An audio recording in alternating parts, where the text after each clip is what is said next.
I can talk about that. And music, we all know how important music is in infecting people. And last, how many of you had childhood intimidation used on you? Okay, about a third. I had childhood intimidation. When you put all of these together, here's what you end up with.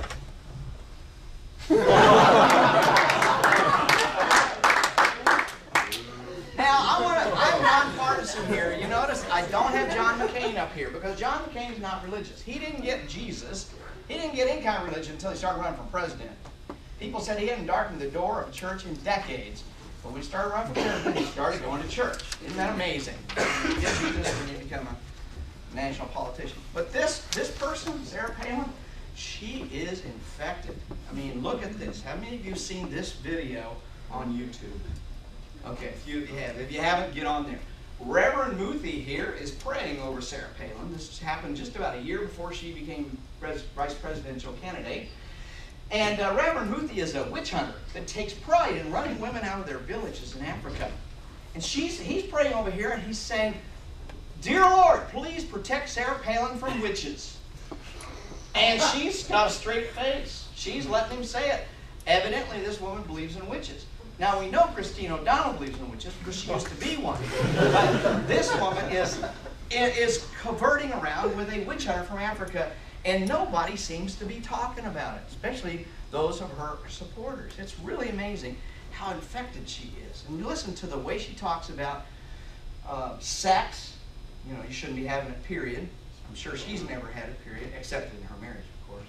The way she talks about children, her children, and I mean, it's just really interesting how religion pervades everything about her. So we're going to talk about hypnosis briefly here. And hypnosis is a technique to create a quasi-meditative state and relaxation response paired with a guilt message. Now the key is paired with a guilt message. Without that, it's worthless. You really have to have a lot of guilt to make hypnosis work inside a religious setting. It opens the host up to potential infection, or it gives them a good booster shot, you will. Now, here's the way it works. How many of you are raised Catholic? Strong Catholic. Oh, okay, good. A lot of Catholics in here. Now, for those of you who are raised Catholic, what did they tell you about those Protestants? We can talk about them. Well, some of them do. What did they say? Where's the Protestant going when they die? Hell. They're going to hell.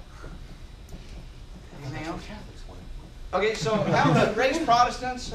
What did they say about those Catholics? They're going to hell. They're going to hell, right. My grandmother was convinced the Pope's going to hell. He's the Antichrist. Yeah, of course, right.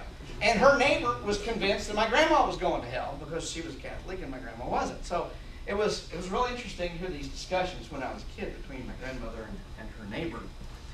So these ideas, when you're being raised as a Catholic, you're subtly given messages about those Protestants. What's happening is you're getting the antibodies to Protestantism. Because what's the worst thing that could happen is you would grow up as a Catholic and turn into a Protestant. Heaven forbid. Or you would grow up a Protestant and turn into a Catholic. My grandmother would have totally disowned me if she even knew I had darkened the door of a Catholic church. Well, then my youngest brother married a Catholic. And she about had a heart attack over that whole thing. It's just interesting. We are given the antibodies to the other religions. How many of you were given the antibodies to Mormonism? Whether you were Catholic, yeah. You were told what those crazy Mormons are all about, right? It's antibodies. It keeps you from becoming a Mormon. It's not unlike what happens in the body.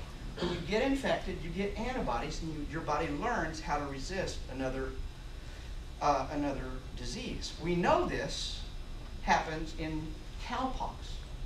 Back in the 1700s, Edward Jenner learned that cowpox will prevent you from getting smallpox. People who had had cowpox could not get smallpox because that particular virus creates the antibodies that helps you resist smallpox. Cowpox is a very mild disease. Cowpox can be fatal and deadly. So we can see that you can get antibodies to other viruses, and that's what religion does. It gives you the antibodies against other viruses that could be in your environment. You see hypnosis in sermon. Oh, let me put this all together. Kind of got ahead of myself. So how does this all relate to hypnosis? Well, you have to have a way to open people up.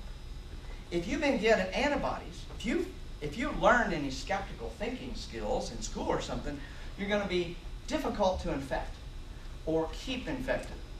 So what churches do is they use lots of hypnosis in their church services and in their masses to open people up, because you're more susceptible to irrational, illogical ideas if you're in an altered state of consciousness, like praying, like singing, like listening to a monotonous sermon.